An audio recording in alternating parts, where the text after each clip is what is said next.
ये अकेलापन पत्नी का तो है ही, पढ़े लिखे लोग हैं ये लोग। जब पति नौकरी पे गया, कम से कम वहां व्यस्त है, पत्नी दिन भर घर में अकेली है, बोर हो जाती है, कोई मेलजोल नहीं है वहां पर, कैसे समय गुजारे अपना। और शाम को आने के बाद पति भी उतना ही अकेला है। और पति पत्नी आपस में कितने भी अच्छे दोस्त हों, और दो ही लोग साथ में, बोर तो हो ही जाएंगे, क्या बात करेंगे 24 घंटे, कैसी बात करेंगे। 2, 4, 6, 8 महीने के सुंदर काल के बाद फिर वही सब बातें जीएस टाइप की होनी शुरू हो जाती है कि जानती हो उत्तर प्रदेश में क्या चल रहा है, ये सब बात होती है। एक पति पत्नी में झगड़ा नहीं होता था कभी भी। तो एक पड़ोसी ने पूछा कि यार कमाल आदमी हो तुम लोग, सबके घरों में इतने बर्तन टूटते हैं, तुम्हारे घर में आज तक झगड़े की आवाज तक नहीं है, कैसे मैनेज करते हो। उसने कहा हम लोगों में एक अच्छी अंडरस्टैंडिंग है, छोटे फैसले पत्नी करती है, बड़े फैसले मैं करता हूं, और ऐसी सहमति है कि आज तक झगड़ा हुआ ही नहीं। बोले वाह क्या बात है, थोड़ा हमें बताओ, हम भी अपने घर में ट्राई करेंगे। बोला देखो, छोटे फैसले जैसे ये कि घर खरीदना है या बेचना है, जैसे बेटे की शादी किससे करनी है, ठीक है, ये सब छोटे फैसले हैं, ये पत्नी कर लेती है।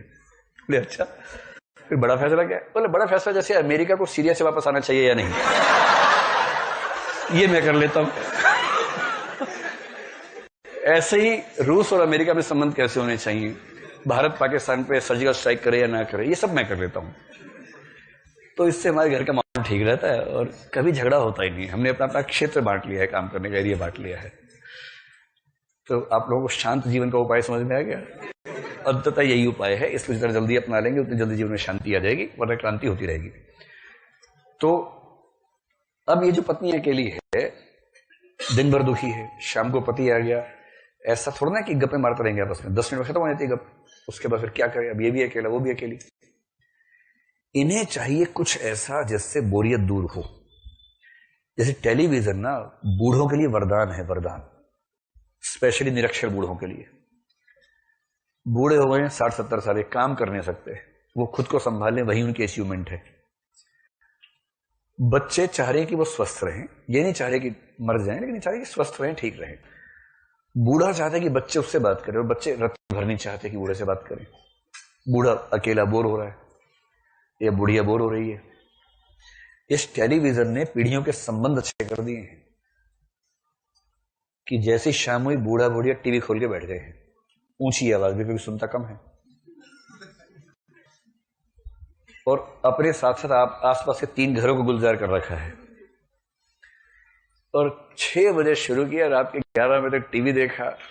जानकी को क्या हुआ, सावित्री को क्या हुआ, उसके घर में जो घुस गया था आदमी उसका क्या हुआ, उसके घर में जो चोरी हुई थी उसका क्या हुआ, उसकी बहू जो तिकड़म कर रही थी उसका क्या हुआ, उसको सब पता लग गया है। और अगला कल पता लगेगा उसके बाद वाला। और जब तक वो टीवी देख रहे हैं, वो किसी बच्चे से नहीं करेगी मुझसे बात करो, बच्चा आजाद है। वरना बच्चा निकलता था साइड से, आंख देख के देख तो दे रहे, फिर भागता साइड से। अब बच्चा आए तो बोलते हैं जाओ जाओ जाओ जानकी जाओ, अब टीवी में दिमाग लगा हुआ है। ऐसी वीडियो गेम जैसी चीजें हैं ना, ऑनलाइन गेमिंग, ये भी उन लोगों के लिए वरदान है जिनकी आर्थिक आवश्यकताएं पूरी हो गई हैं, बौद्धिक आवश्यकताएं हैं नहीं। ऐसे बहुत लोग हैं, आर्थिक आवश्यकताएं पूरी हो गई और बौद्धिक है ही नहीं उनकी आवश्यकता। उनको पढ़ने का मन नहीं करता, समझने का मन नहीं करता, कुछ आर्थिक पूरा हो गया, अब क्या करें। तो दिन भर लूडो मोबाइल फोन पर, या कोई दूसरी गेम या कोई तीसरी गेम, और खेलने वाला कोई नहीं मिल रहा तो ऑनलाइन। किसके साथ खेल रहा हो भाई? क्रिस्टोफर के साथ खेल रहा हूं। कौन है क्रिस्टोफर? पता नहीं, कोई कलमुआ होगा, पता नहीं कौन है, किसी देश का होगा। ऑनलाइन अवेलेबल था, मैं भी अवेलेबल हूं, खेलने दो। उनके लिए वरदान है। ये उस जमाने में नहीं था।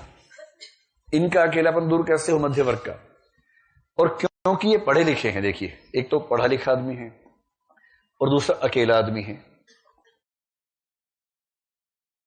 इनके लिए एक ऐसा मनोरंजन का स्रोत चाहिए था जो एक तो अकेले अकेले कंज्यूम किया जा सकता हो, और दूसरा जिसका संबंध पढ़ाई लिखाई के साथ हो, और तीसरा जो उनके इंटेलेक्ट के लेवल को सूट करता हो।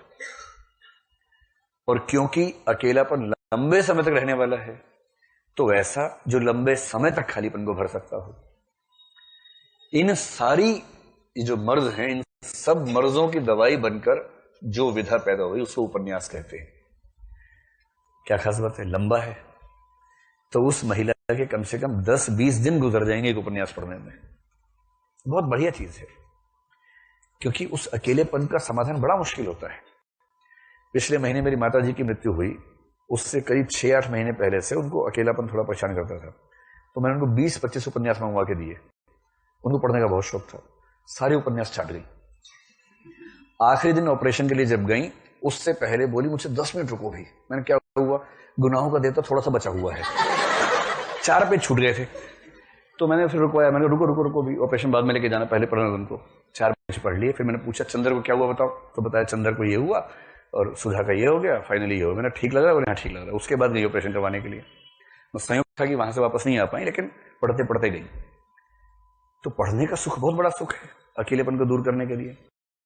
अब उपन्यास ने क्या किया, इन अकेले पुरुषों और महिलाओं को बहुत लंबा वक्त गुजारने का सहारा दे दिया।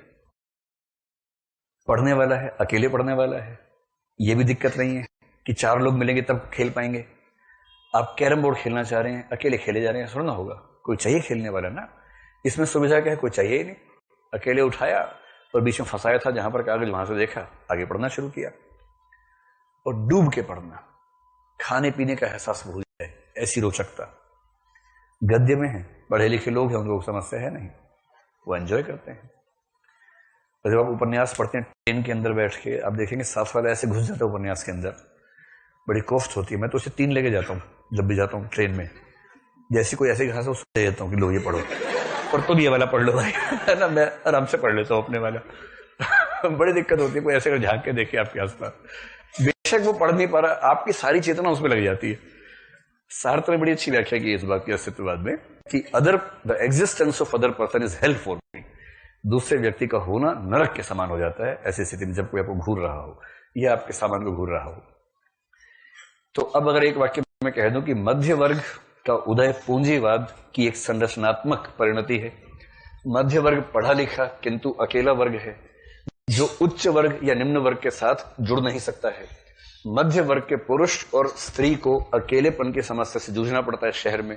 उसके पास अकेलेपन की भरपाई करने का कोई दूसरा तरीका नहीं है।